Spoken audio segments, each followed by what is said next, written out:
So let's, all right. So I've broken it up into two bits because everyone usually likes to fill their glass and have a little bit of a break in the middle.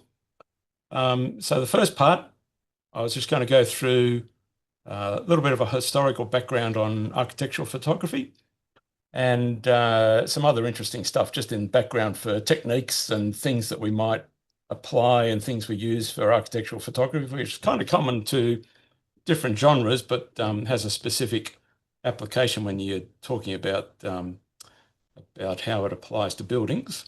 And then with all of that background, we're going to have a look at a couple of international competitions which specialize in architectural photography, and we're going to have a look at what the competitions actually say about the photography, but also the sorts of images that they use, and they tend to have a certain style about them when you have a look at them. So then we can apply all the stuff we've learnt in part one to part two, and lots of interaction and lots of questions and all that sort of stuff can happen in part two. So the first part, because it's always a bit of a mystery, what is architectural photography? So for those who don't know, I ran my own architectural practice for 25 years. So that's why I've got a penchant for architectural photography, because it's something that is very much a part of what I used to do. So here there's lots of different types of images, and they're all architectural photography. All right, so you've got bridges, you've got buildings in the landscape, you've got that picture of the Burj Khalifa, looks like a kind of presentation drawing that you might use. You've got the old buildings, you've got and interiors. So interior, all those shots you get from Vogue magazine and Elle and those things, they're still architectural photographs. And interestingly, there's no published definition by the FCC, the Federation of Camera Clubs that we belong to, Federation of Camera Clubs New South Wales. They don't have a definition of what architectural photography is. And the only place you can find one is in the Australian Photographic Society. And they only included one back in June last year. And it's a nice broad description in that it just says it's got buildings, interiors, ruins, bridges, where man-made structures are the principal interest. And then they say at the end, the definition can be varied. Right? So if you're after any sort of definition of what an architectural photograph is, good luck. But the idea tonight is that we might discover what those are. All right, let's try that. Okay, so in the background, so if you're interested in becoming an architectural photographer, one of the things, or a few of the things that he looks at are on the left-hand side there. And the first one up the top is just the heritage of the presentation of buildings in paintings and how that's influenced architectural photography. The one in the middle down the bottom, the pencil sketch, we'll have a look at that in a little bit of detail in a moment. The bottom left is he just explores and looks at different times of day for taking photos and what you're trying to achieve, and how buildings reveal themselves quite differently between the beginning of the day, middle of the day, and the end of the day.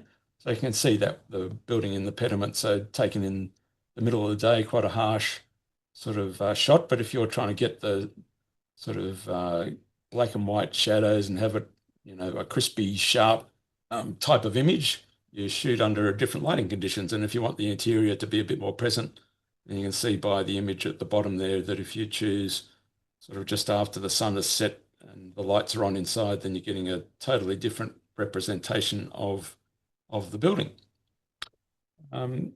So in some ways, architectural photography is a lot like portraiture. If you have a look at this is a perspective drawing done by Brunelleschi. All right, the same guy who did the dome in Florence. And this dates back to 1420 or around 1420. And he, pretty clever guy, sort of in the league of Da Vinci's, he came up with this system of drawing a perspective to represent in 3 dimensions what you might see on a two-dimensional thing, which is the piece of paper. All right, so he's able to create the illusion of what you might see in real life on a 2D piece of paper. All right, he came up with a system, a little mathematical system of vanishing points and breaking up the distance within the image, so you got the realistic representation of what something might look like.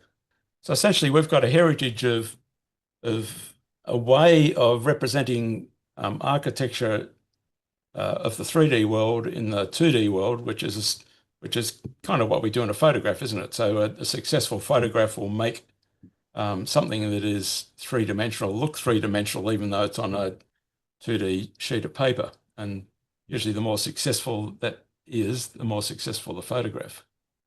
And that system was then applied by various people. So here we are, probably 70 years later, and here's Raphael's famous picture in the School of Athens. It's in the Vatican, up on the wall, painted around the doorway. You had to fit it in around the doorway there.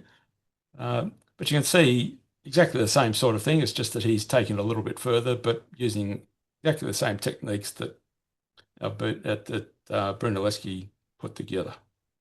Elspeth will be very happy. We've got another Dutchman in the breach for pioneering things. So he actually put together a book, and he did all sorts of these representative images of how you calculate and how you draw your perspectives and make them look realistic. And it was used like a handbook by various painters and architects of the time for putting their representations together. And it's said that the famous Dutch painter Vermeer even had a copy of his catalogue here in his workshop that he used to refer to when he was putting his pictures together. And one of his famous images is this one. So, and you can see, apart from the way that it's put together, it is very similar to how you compose a good architectural photograph. All right. So if we have a look at some of the things that identify that, so he's taken, the point of view where it is looking straight down that colonnade in the distance, and then he peels everything off to the side. He's got a foreground, midground, background, leads the eye exactly where he wants to take it. But one of the things to notice in the image here is that all the verticals are vertical. All right, and if you go back to all of those pictures that we were looking at before, all the verticals are vertical. And if you look at Raphael's picture, all the verticals are vertical. And the original image by Brunelleschi, all the verticals are vertical. All right, so this becomes a way of representing architecture that's ingrained, and that one of the things that makes your image look more professional is when all the verticals are vertical. Right, so that's something that you can do with your perspective correction, or you go and buy an expensive tilt shift lens to be able to do that. The other thing that is really of the time is that when this was all being developed, they would at the time they were building the big palaces, they're building the big cathedrals, and all of those sorts of buildings have a central axis, all right, and they're processional buildings, right? So the priests would process down the aisle to the altar. The king, when you're going off to visit the king, you would process through a series of rooms, and it's an axial movement through a lot of these buildings, and these sorts of pictures actually reflect that, all right, because the feature in this image is the procession that's going to happen down the colonnade all the way through. So we set that up for us visually, but that's how the buildings were used. So they actually designed for the procession, right? And so this image here is just indicating or just showing the difference in the bottom left there. You can see the difference between perspective correction and the normal, it's called keystoning when the buildings move in. So difference between keystoning, which we get from natural perspective, when you point your camera and shoot as you might shoot, or if you shoot with a tilt shift lens or you adjust the perspective, the difference that it makes on the buildings. All right? And as a demonstration, the image on the right as all shot with a tilt shift lens, perspective corrected. But if you compare the image on the far left at the bottom, you look at how the buildings are kind of falling into each other as opposed to standing up straight. It's visually, it tells a different story, right? So the buildings are look more solid, look more robust, look more, they've just got a certain presence about them, which you don't get from an image where you don't do the perspective correction. As a commentary about the city skyline being like a bar graph, and the tide is out, but with the improving economy, the tide will come in, and the tide lifts all the boats in the harbour, not just selectively. So everyone benefits from the economy being improved. All right. So the image then takes on this extra context. Right? An architect will have an idea, and the idea will be developed over a series of commissions, and you will see the idea reappear in different buildings, or they might see something that another architect has done, and they will pick up that idea and they'll develop the idea that another architect has had. Right? And in this case, this is two buildings by Jean Nouvel, and the building on the left is the Arab Institute in Paris, and that's the inside and the outside of the Arab Institute down in the bottom left. So he's created this, instead of being a plain glass curtain wall, he's put this fenestration on the inside of the curtain wall, which you can see from the outside, but it's protected by the glass.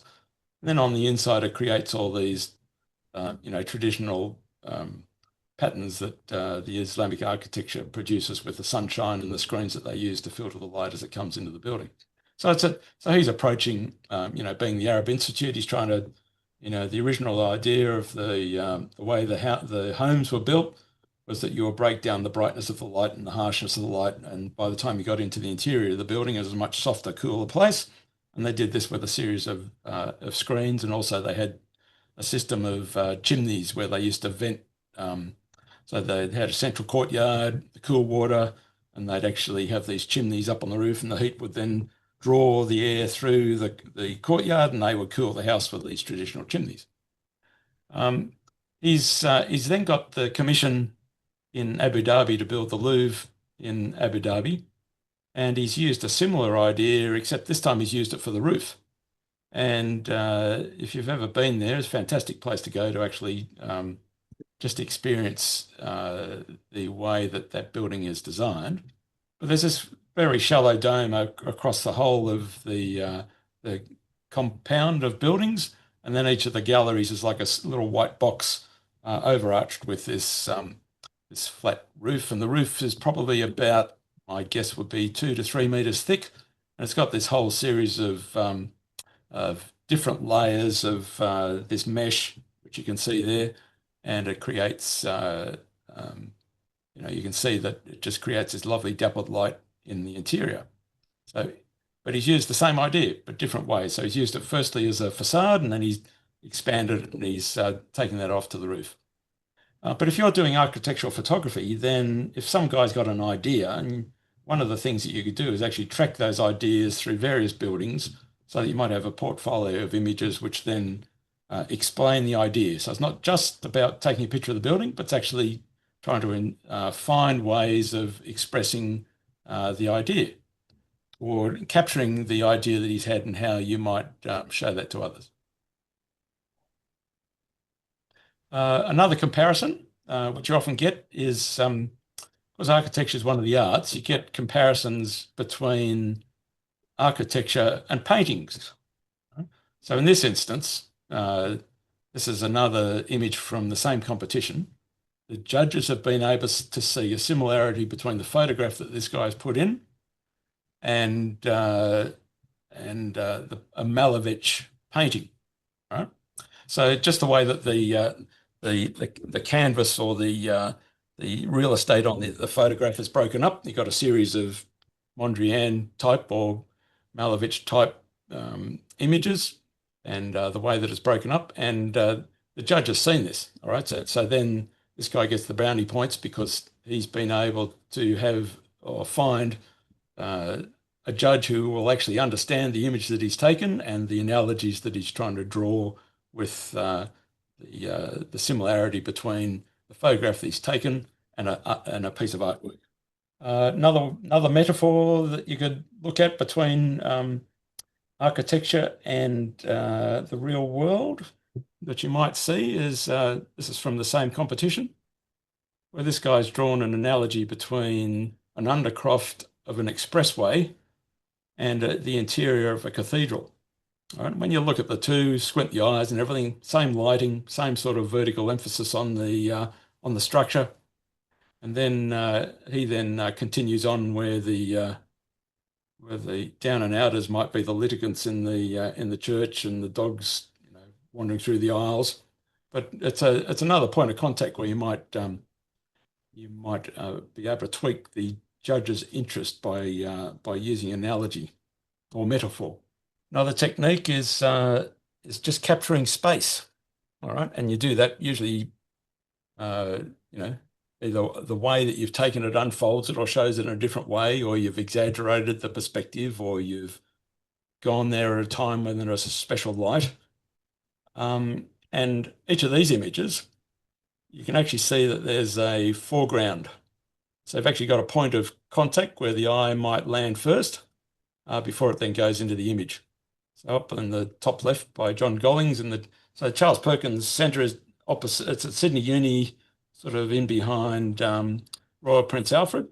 Really interesting interior. So don't take your tripod, but it's easy access. You can just wander in and take a few photos. So interesting building to look at.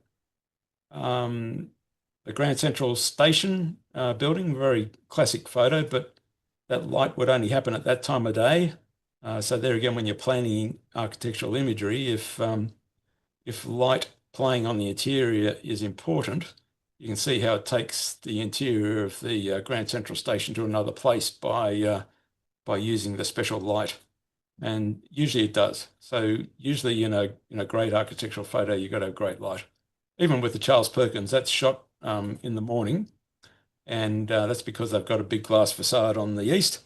If you take the shot in the afternoon, you won't get the same brightness, but you might get more subtle light because you get the light coming in through the roof. So there again, what you'll probably do with your architectural photography is you'll go to the building you want to photograph and scope it out different times of the day, just see what the light is doing and how it best shows off the subject. And even the Museum of Natural History, the way that Peter Lee has set that image up, it's he's got the tip of the whale nose just in the right place for our eye to land on it, get drawn right down the skeleton, and then our eye then interrogates the rest of the building, having gone through that little bit of journey. And the light and the time of day that he's photographed it emphasizes that. Right, so if the light wasn't falling on the whalebone, you wouldn't have had the whale's nose there. You wouldn't have had the same impact than shooting at the middle of the day where the light is not the same coming in through the clerestory windows there. And Alberto Matteo, so he's picked up the leading lines of the stairs there, hasn't he? And used a figure. All right, so it's similarly to the Grand Central Station up above. The figures, I think, make it, having the people mill around in it. But giving the figure as the focus for where the stairs actually lead to, it gives somewhere for the stairs to land, doesn't it? So as in visually, it takes the eye to something. So if the figure wasn't there in the shot in the bottom right, I don't think it would be nearly as successful. This is a famous shot. And talk about a curated photo, and absolutely everything has been styled here, right? So it's a bit like that first picture we had with the perspective of looking down De Vries's picture there, looking down the colonnade, and they've lined up the front part of the house where you can look right through it out to the other side, and it just leads your eye right through. But it starts with the chairs in the front, doesn't it? So someone's set the camera angle up. They've moved the chairs to exactly the perfect spot so it leads your eye in. So you've got a foreground again with the eyes leading in through the first chair to the table to the second chair, the two rocks, and then you're into the view straight down the centre. And that's the central view is bang in the middle of the picture. You've got the time of day when it was taken, and you look at where the model is laying on the lounge. She's been put exactly so that the bright part of the light is hidden and she's silhouetted. So even where she's sitting's been orchestrated. The whole thing is so well curated. It's everything is in its place and at the exact time when it needs to be. It's the extent that you've got to go to get those really special shots that it's like a theatre production where you've got to control all the actors on the stage, you've got to control all the lighting, you've got to have everybody appearing at the perfect time, and then click goes the shutter and you capture it all. But, symmetry, repetition, and what that does in a picture is that when you've got a symmetrical shot, it talks about the building. So if the building's got an axis like we were talking about before, like with the church, if the image isn't set up recognising the geometry of the building that it's representing, then you miss an opportunity where it's not as strong as it could be. So you imagine the picture on the bottom right. If I was a step to the right, for instance, and I wasn't bang in the middle, all right, it just skews it out, not nearly as strong, but by putting a bang in the middle with everything looking straight up to the centre of the two aisles where they cross, the patterns of the roof, being able to see both rows windows and the arches running in each direction, and an absolutely perfect shot, but it talks about the building, the structure of the building, the nature of the axial movement up and down the centre of the building, the pattern, the light coming into the building. So it captures in one hit all the various elements about what is photographing, and it puts it in a way where you're in no doubt about the subject and the agenda and the order, the control, and it really takes control of the image making when you're understanding what you're photographing. You can do things like create abstracts with this technique. So the top left, you're creating an abstract because you're only talking about pattern, shape, repetition. And the question someone once said to me, is it an abstract or an extract? All right, because with our long lenses, we're actually taking like a little vignette snapshot of stuff that we isolate all the things around it. So we're not actually abstracting anything, we're actually extracting something out of the view that we're looking at. And the other thing that's kind of interesting when you relate it to our social interactions is that if we're chatting and we get the wrong end of the stick, we can take things out of context, and we usually get ourselves into trouble taking things out of context.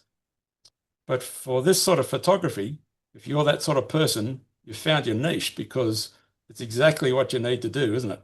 You need to take things out of context, and then when you take them out of context and present them in a way where they just don't have things that you can relate to around them, then they take on a different life of their own, because you're trying to figure out what they are and you're just really interested about what the thing is rather than what its context is. So two different types of approach, isn't there? So we had the shot with the guy in the edge of the water there with all the rubbish around him, with the buildings in the background, and it needed all that context to tell the story, to these images where the context is really stripped away and all you're looking at is shape and pattern. So both valid approaches for architectural photography, but completely different results. And another technique is long exposure.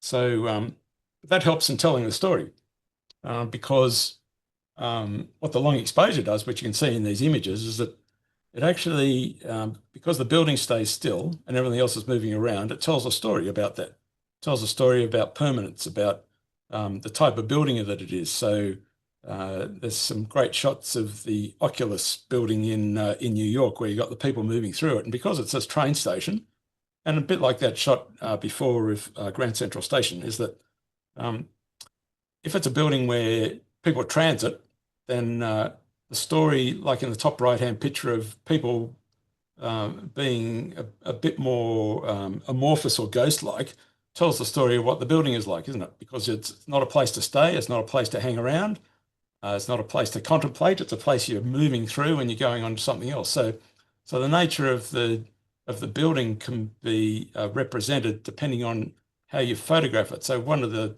analyses that you might do in coming up with the photograph that you're going to take is what sort of building is it? How do people use it? What's the design idea? What are the things about it that make it unique? So all these various things that you will think about when you thinking about how you might put together an architectural photo.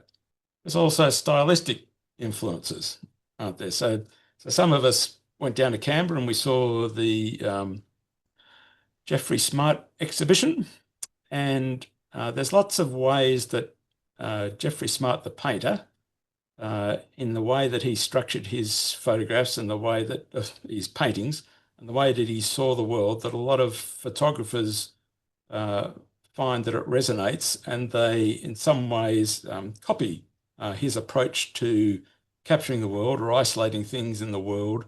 And some of those things that set them apart is the type of lighting. It's got that kind of surreal lighting, unusual lighting, lots of colors, lots of shapes, patterns, overlaying textures and patterns on each other. So it's something that resonates a lot with a lot of photographers. And some examples of those sorts of photographs are these. Right, so the bottom, the left-hand one there, that was Chris Anderson. Chris presented to us on AI last year. Another very popular one are these very exaggerated black and whites. And the first to really use this sort of form of presentation, I always had trouble pronouncing her name, but Julia, let's call her Julia. She's actually an architect, and she used to use these as presentation drawings for her clients. And then she started entering them in architectural photography compositions, and they became very popular. And she's got a student, Joel, and the two of them have put together this book, from basics to fine art. And they actually take you step by step about capturing the image, post-processing, and what you got to do to end up with an image like this. So if this is the sort of thing that floats your boat and you'll love the look of because you've seen them in lots of architectural competitions, then this is the source. So you go back and you buy Julia and Joel's book to produce these sorts of images, and also look at the way that you capture the images so that you can then isolate the subject. And then you can create the drama with how you let the light wash over the composition once you've set up the basic comp there. So some examples of those, these ones, which you might be familiar with. So the guy who won the Loop Awards 2 years ago with the image in the top left, the International Photography Awards, one in the middle. Graham Gordon, some of you all know his image of the Opera House, that the Monochrome Awards in the bottom left, and even the Black and White Photography Awards in on the right there. Very curated images with drop-in skies and very controlled the way that you post-process them. But if they're the sorts of things that float your boat, then Joel and Julia's book is the place to go. Quite surprised how much of the human element can go into some of these architectural shots. Yep. Like there was a few there that seemed that the human element was the major element, and yet it's still an architectural shot. That's right. That really intrigues me, and I'd love to understand that a bit better. So one of the competitions we'll have a look at, that's one of the issues they have, in that architecture isn't just the building, because it actually impacts us. So Absolutely. So for instance, you look at all those fantastic metro stations that have been built at $700 million a pop. I heard on the news yesterday, but all the commuters use it every day of the week. They travel through them. it becomes part of their life. It's part of their culture. It's part of it's who they are. And similarly to all the ones in Moscow, all right? All those beautiful underground stations in Moscow. It's part of who they are. It's their culture. All right. So if I'm a Muscovite, I've got a heritage of underground tunnels, and they're part of who I am because I use them every day. Therefore, the architecture, so the person becomes inextricably linked to the architecture that they use. And the use of that element, that human element, is really subjective up to the judges as whether they say you've gone too far or the architectural. It is about the architecture. Oh, because there is no definition. Yeah. Which is interesting. Ah. And then the international competitions we're going to look at have a definition. All right. Oh. And so it comes down to, well, firstly, if we're just talking camera club stuff, it comes down to who the judge is, right? So with some of the esoteric stuff we've been looking at, they probably wouldn't get it. You show them a picture of a Malevich painting and James Turrell Sky Space, and they're just not going to get it, all right? But if you go into a forum where these are quite educated people who are used to design, comparing things from different areas of the arts, and they're all over it and they're quite educated people, they'll get it like a flash. And they'll say, great idea. All right. And at the end of the day, which is the architectural photo can actually be storytelling just as much as a landscape photo could be, or any of the other portrait type photos would be. It's about storytelling. And one of the competitions, that's their emphasis. It's how does architecture fit into people's lives, and how do you tell a story with the buildings that they're using? Right? And then it takes your interrogation of the building that you're going to photograph to a different place, because you're looking at the idea, how it impacts on people, how they use the building, whether the guy's idea actually matches up with the reality. So it gives you a whole plethora of stuff to explore. In many ways, it makes more sense than just honouring the architect as such. Or the idea, so when we do, the architectural walks I take people on, we just play around with shape, pattern, abstractions, and that sort of things. We don't actually, because of the buildings that we're interacting with, we can't, and all the security guys that are manning the lobbies and things, you can't actually get into a lot of the lobbies to take photos and actually play with the idea of the building. So you then have to start playing with the other part, which is the decorative sort of abstract extract type photos, which are just as legitimate. It's just that it's a different way of interacting with what's okay. Interesting. Thank you.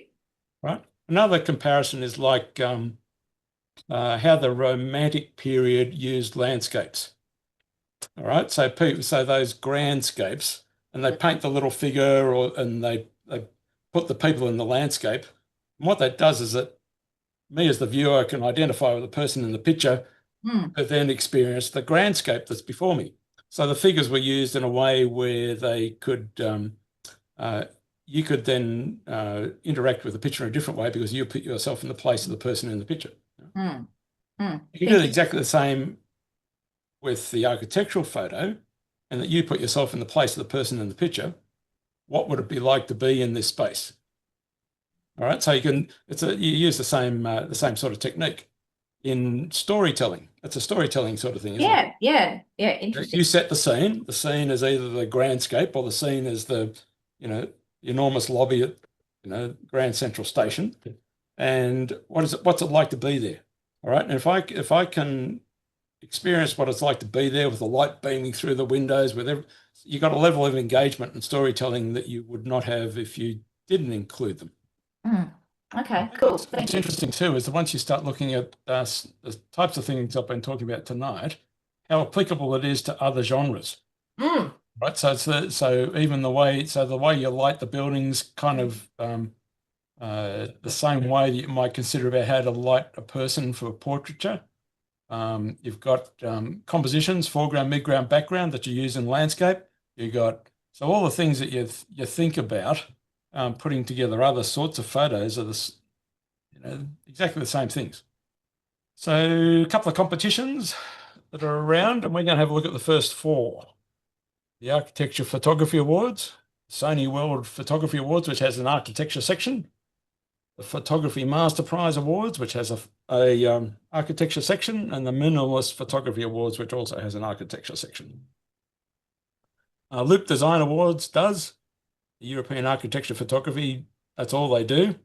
And the British Photography Awards is now also, last year I think was the first year they had a specific architectural category. So these guys, the Architecture Photography Awards, this is what they think about architectural photography. And you can see there where it's outstanding visual interpretations of architecture from around the world. We celebrate photographers who capture not just buildings, but the soul of the space, the structure, the light, and the design. All right? Our mission to elevate architectural photography as a fine art and to give talented visual artists the platform and recognition and reach they deserve. All right, so you can, that's their agenda. So let's have a look at some of the photos that end up. So one of the interesting things is in this competition is that's the number of categories they've got. All right, so if you think you just turn up and you put your architectural photo in, well, where do you put it? All right, light and shadow, is it urban landscape? Is it human and architecture interaction, to your point there, Carmel? So you've got lots of, so the people putting the competition together have already done the homework, haven't they? They realise that the way that architecture is presented, the way where it sits in our spectrum of aesthetics, how we interact with it, all these things are all to do with architecture. So they've tried to separate them out into different categories. So look, even windows, all right, frames within frames. And then to cap it off, they got an open theme. So if you haven't been able to find a spot to put it, you put it in open, all right, even with all of that. So you got aerials, you got lighting conditions, you got abstracts, you got symmetry, black and white, long exposure. Bridges get their own special deal. Modern, ancient interiors. So that's if you wanted to enter a competition, they've done the homework, haven't they? So they understand that it's not just about taking a picture of a building. There's all these other things that come to play when you're talking about architectural photography. So what I've done is that I put a copy of this on the website, the Mosman Camera Club website. So if you go into the members section and into the links, down the very bottom of the links, there's a copy of this document. And it's kind of useful because it goes through the various things to consider and various areas of consideration that you would apply yourself to in putting together a photograph for an architectural competition. So just like we're talking about, item one is scouting the location, picking the time of day, knowing the time of day, knowing whether the surroundings are important and not important. And if they're not important, you take it at night, so it's only the building that's on display. Or, just choosing, is it a good neighbour? Is it a bad neighbour? Does it like standing on its own? Does it like standing with with its neighbours? All those sorts of character decisions you make about buildings. Their suggestion is a wide angle lens, so you get the whole story. Point three, which we've chatted about, is that verticals are vertical. All right, master the vertical, because there's nothing that screams amateur than not having dealt with the perspective correction, and just puts you in a different league by doing that perspective correction. Leading lines, which we've looked at, that picture of the Défense building in Paris with the stairs running across to the single figure. Those leading lines just to structure how the picture goes together. And item 5, the sense of scale with the human element. So they're actually suggesting you put people in it, Carmel, to actually give a sense of scale. There's a bit like, and the same with, I've just been going through a whole lot of photos from Antarctica that we have taken. and I really needed a boat or some people or something in some of those photos to give a sense of scale, because the grandeur is lost because I haven't got a point of reference in it. Yeah. So often you need that just to give the wow factor as to how big the things you are that you're photographing. Weather and light, 0.6. Focusing on the details, 0.7.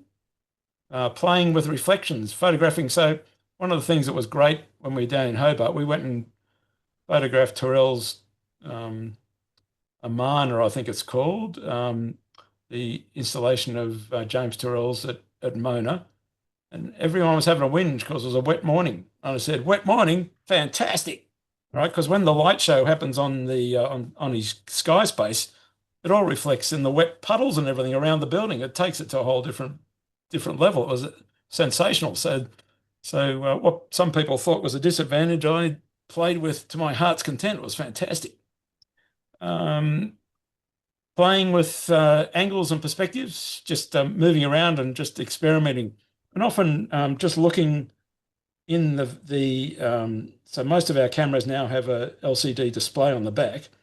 Just looking at what you see in the LCD and ignore trying to look through the lens, right? Because then you can just do the evaluative separate assessment of what you're actually seeing on the LCD screen. And it frees up quite a bit when you're trying to do your composition, just looking at what the screen is.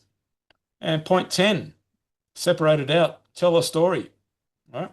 So the competition actually has that as part of the agenda. Tell a story with your image. Don't just settle for maybe the symmetry, maybe the detail, maybe the pattern is part of the story. If you're photographing, an Islamic mosque and the tile patterns and the turquoise blue tiles against that harsh red, sand or whatever, that's part of the story. And maybe you've got to do that to actually capture what the story is. And the bonus tip, you post-process to enhance the things that you've been trying to capture. All right. And you've got to do the post-processing to get the most out of the image. So the second one is the Sony World Photography Awards. This gets run every year. And all they say is that the judges are looking for the ability to capture the design and functionality of built structures. Subject matter can be wide-ranging, from building exteriors to interiors to urban to rural landscapes shaped by architecture. Key to the project are elements such as light, scale, angles, lines, and design features. So totally non-committal. So they haven't gone to any of the trouble that the first guys went to in defining categories. It's just architecture and design is the category and everything's in there. And then you've got to make your image stand out from the other guys because you're not playing on the same field as the other teams are, because when you enter the light and shade section, you're competing with all the other images that have the same sort of interest. And this one we'll see some of the images. So here it's single shot, all right, because you need to enter a minimum of 5 images into this category, but they're not treated as a portfolio, all right? All they're trying to do is get your money because they want 5 images out of five entries. So let's have a look at some of them. All right, so this is the winner this year, all right? Center of the Cosmos. So when I first saw this, I was thinking of Luke Skywalker about to attack go into the Death Star. Yeah. And that's the sort of cinematic feel it's got, hasn't it? And it's an image that we in Australia cannot catch because you can't fly your drone where that guy's got his drone. And to get the shot, if it's not on a drone, it's a helicopter that's tilted through 45 degrees, so you're hanging out the door to get the shot. So interesting, isn't it? But that's what you can do in China. That's what you can get away with. But have a look at a couple of things. One is if you're the symmetrical sort of person, this has been skewed to the left, hasn't it? So it's more dynamic because it is not, even though the subject is quite gridded and quite structured, the grid has been turned through, 10 degrees or something. So it takes on a new dynamic because they've done that, but also the way that he's lit it with the shards kind of sort of reinforces it, goes from corner to corner. So the way that, if you read the image, the diagonals are really being used. So all the power of the visuals comes out of each corner, and then explodes in the middle with that the brightest part of the image bang in the middle. Now that's number one for the Sony awards, and then there's another. This is a popular shot in Hong Kong. What's kind of interesting about that is if you relate it to the first image, there's a place for the eye to go, which is the center. In this one, the U is set up, and where it's really got no place for the eye to go, has it? Apart from those sort of darker clouds in the sky there. It's just a void that our eye gets drawn to. There's no conclusion in the photograph. No visual conclusion. You need the plane flying over. Yep, that's right. No. Need the plane. You need something, don't you, just to give it that last little. How about this one? Looks like an ad for Dulux, doesn't it? Different coloured doors. Here's another shot. What would a person in that image do to the shot? Yeah. Would it take it to a different place? You also look at where it stops and starts. So on the bottom of the image, the bottom of the image is trimmed to the center of the spandrel panel, and the top is just above the handrail. So an interesting point to stop and start it, isn't it? Very symmetrical. Kind of cool looking through the louvers on the left and right into the other parts of the building. And I think it has been graded, so the lightest part is in the middle two levels. So it looks like it's slightly darker in the other spots. You know, interesting thing, but it's pretty soulless, isn't it? Maybe that's the story about the, and maybe that's the, there's no people in that either, but look at how humanity squeezed into all those places, but there's not a person in sight. Interesting, isn't it? How the competitions get different sorts of images. How about this one?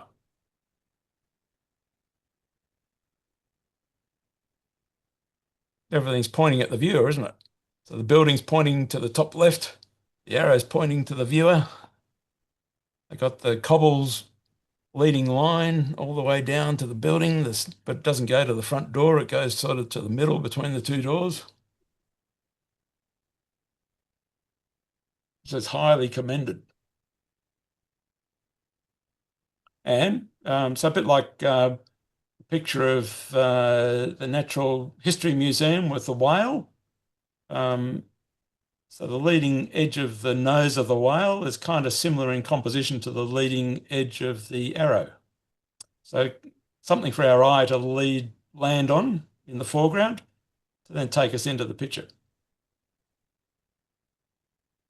And the time of day, all right? If it wasn't that time of day to get the glow on that side of the building, the composition wouldn't work, would it? Because you need the brightest part of the image for the eye to go to. It's a strong image, isn't it? How similar is that to the one that was in the black and whites that we saw earlier? Wouldn't you think you'd take two shots and focus stack it? But it's all about shape and pattern, isn't it? So if the moon wasn't bang over the top of the little house, it's all about the symmetry of putting the moon exactly there. And again, this being an architectural shot, when I would say the hero's the moon, not the. That's right. Or is it give the context where, and you know, how small this thing is in the context of what we're looking at. And how about the flagpoles? Does it need flags on the flagpole or not? Or a little face in the window, or all the curtains are down? The curtains are drawn. So what's the story? This one. Oh, this one's better. Like a kaleidoscope, isn't it? The old-fashioned kaleidoscope. So you take the same image and you spin it around and create a composition out of the three things.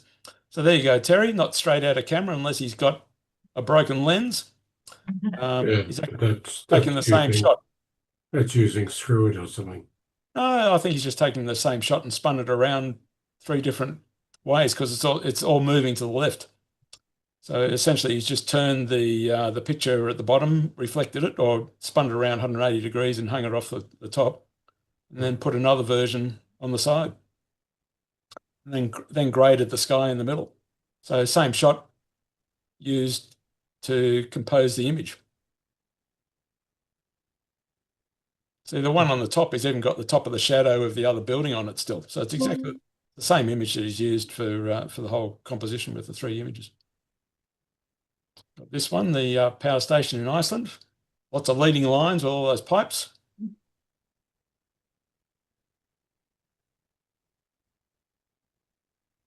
Strong graphic, but that's about it. The way the contrast has been handled in the photo is kind of interesting.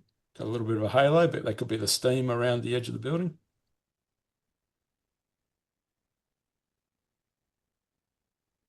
This one is in Iceland as well, up near up in the north, with the extinct volcano in the background. So so each of these images have got a theatrical lighting about them, haven't they? They've all got that special light, special conditions, but they're all quite soulless things, aren't they? We haven't had a person Right. yet, Oh, have we?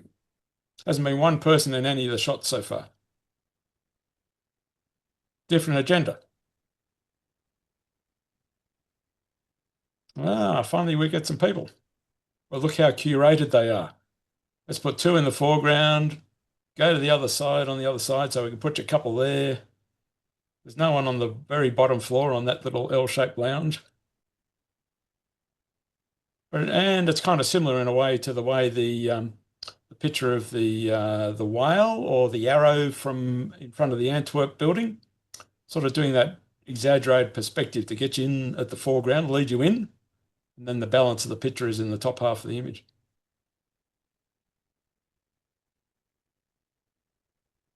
But just relying on that 12mm lens and the exaggerated perspective hanging over the handrail up on the level 3.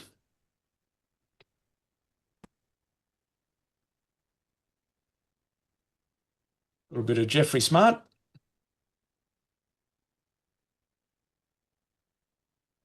Kind of interesting. Is it an ad for a roller door, or is it a what's the agenda for the image? So it's interesting though, isn't it? Just it's really just playing with colours. It's like a Mondrian painting, isn't it? Where you're just playing with colours and using the eye to balance between the yellow and the reds and where the white is and how strong the red is and where you need the shadows and distance from the edges. And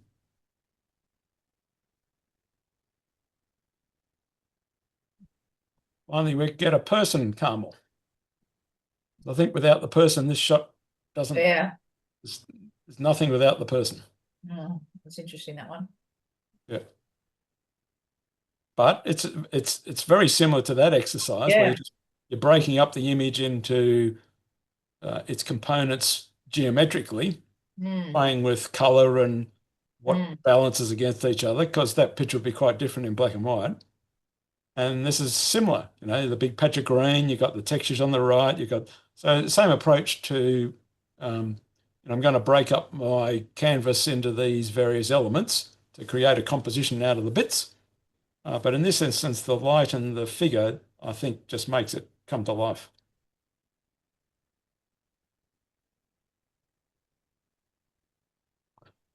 And then this one. So this one's kind of interesting, isn't it? Because it takes something it's the opposite to what has been trying to be created from day one with perspective drawing, in that you take the three-dimensional world and you try to represent it on a two-dimensional piece of paper so it looks three-dimensional. But this guy's done the opposite, or he's taken a three-dimensional thing and made it look like a pattern. So in some ways, it's the reverse of what you would usually try to do. So the whole image, the reality becomes really a two-dimensional play of texture and pattern and colour. Imagine if there's a little face in one of those windows on the left. What that would have done. Missed an opportunity there, mate. You need to go and shoot it again. Anyway, they're the top images from the Sony Award. So depending on your approach to the competition, depends the images you get. All right. So we go back to these guys. I didn't want to load you with images, but if you go and have a look at the various winners here, the nature of the competition brings out a different sort of entrant and different quality of images because they've gone to the trouble, right? Whereas with Sony, they've just said, well, it's on for young and old, but at the end of the day, it comes down to the quality of the judge, but the sorts of images that the judges are awarding are reasonably soulless. They're kind of ho-hum in some ways, aren't they? They don't set the world on fire. And that's because of the nature of the competition, I think.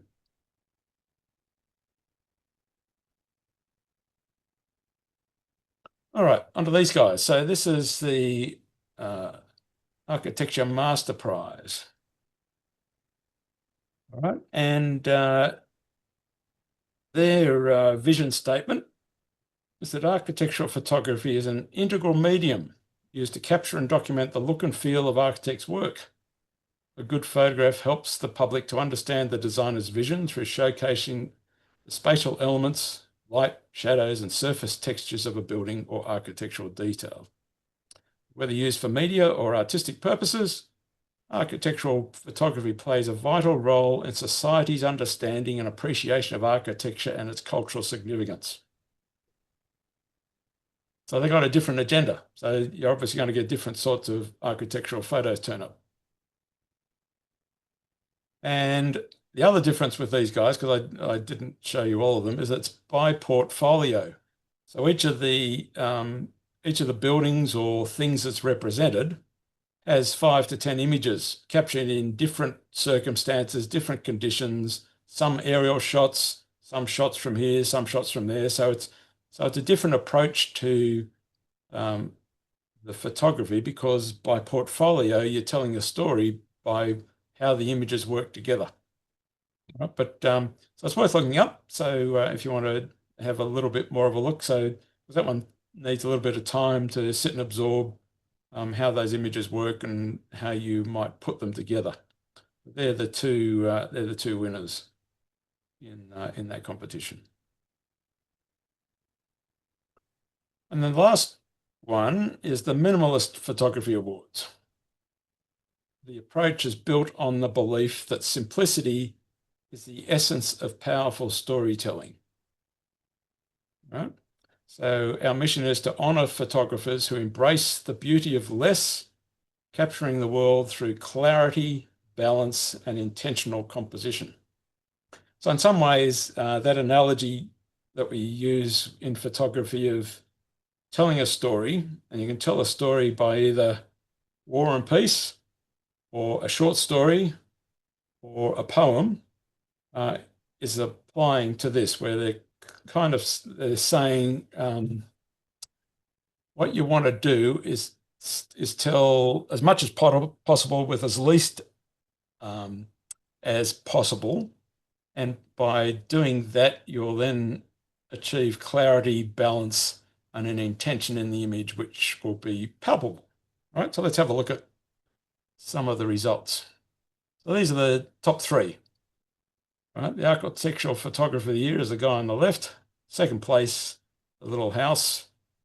Third place is a bit of a guess, but it's probably a Guggenheim. Yeah, Guggenheim ceiling, it says there. That could even be the one in Bilbao, Moribi. So lots of interesting interiors. So then the other ones, I've got all the highly commended, which is kind of interesting. There are no people in these top 3 entries, are they? They're just exercises in composition and shape, pattern, and that's what the interest is in. Let's have a look at the others. Right, so there's 3 pages of, or 3 slides of the honourable mentions. This is the first lot. What strikes you about those? The one in from the bottom right, that's very much in the style of those manicure black and whites we saw, except they've just put a blue cyan cast to everything. Mm. Very much about pattern and shape. How about these ones? So that, anyone who knows Ruth Woodrow, she's from Melbourne. She's a Melbourne photographer, up in the top left.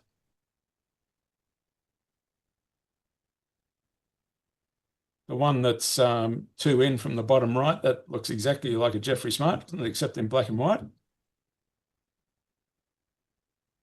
If you want to get a picture like the bottom left, you can explore the convention centre at Darling Harbour.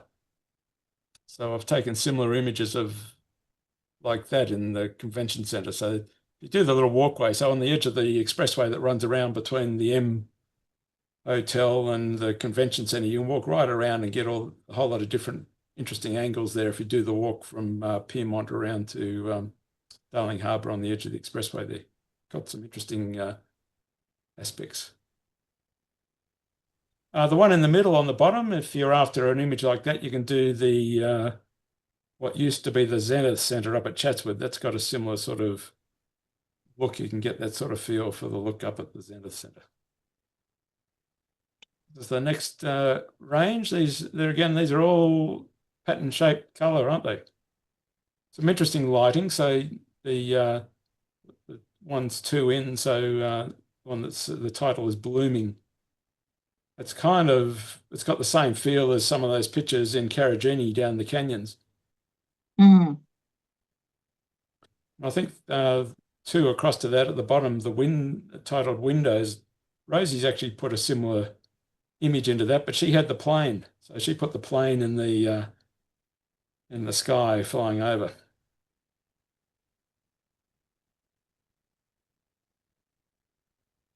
So these are all kind of falling in the category of extraction, aren't they? So they're just concentrating on details. I think Kushler could do a good job on flying high there with the Anzac Bridge and a little bird coming through. Mm-hmm. Misty morning on the Anzac Bridge. Yeah, that sounds quite a good challenge, Tim. You'll have to, whilst you're off photographing all your kite surfers, you'll have to get a couple of birds you can use to drop in on the Yeah, absolutely. on the flying high picture. And Paul Dodd. Paul Dodd is actually married to Ruth Woodrow. So Paul's in Melbourne as well. So just that tight 3x1 crop through the Opera House there. And the one in the middle, Gondola. That's a picture about difference, isn't it? So all the pattern repetition is all set up, and then the thing that's different is the window cleaning guys on the gantry.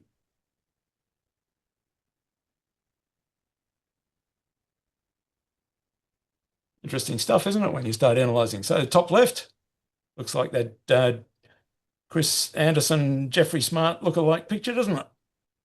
And the one next to it, so that one there, just taking the canvas, square canvas, broken in half, sky on the left, wall on the right with a window in it, sky with a cloud in it.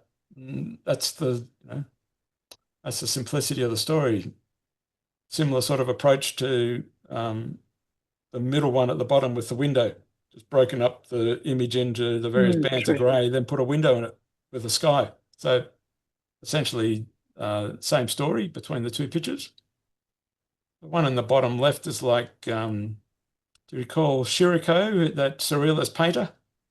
So it's exactly like one of his paintings. He's got that, even down to the person coming through, except I think Chirico's got some shadows coming off his building, but the same. Mm. So Sebastian with Renoma, that's been processed the same way as we've seen before, hasn't it? And the one on the bottom right, you could happily do with one of the pylons of the Sydney Harbour Bridge. So because we got the little arch, you could separate the pylon out, just take the shot of the pylon against the sky. So you've got a subject there which you could use. I have to ask, where's the merit in that one? The merit's in the title. That's yeah, right. I think it might be. Yeah, enlighten me my ignorance here. Where's the merit in that one? Well, someone probably fell in love with the title. So if it wasn't for the title, Yeah, I reckon it's the Okay. title. Not just me then. I think it needs the mother-in-law on the stairs. You know, that would then give it some interest, wouldn't it? I think Needs it's a red telling dress. us more about him than he's about the title. But it's interesting to see the sorts of images that get drawn up by each of the competitions. But of all of them that we've seen, they're all architectural images. But there's a couple of interesting articles. So Capture Magazine did an article on the changing face of architectural photography, and that's an interesting read. The Architecture Australia, that's a magazine that's targeted all the architects, and they did an article on architectural photography. And Loop Design Awards, one of the ones we've mentioned before, they've actually got an article on the 100 most inspiring architectural photographers. So imagine putting that article together. Who you pissed off by not including them?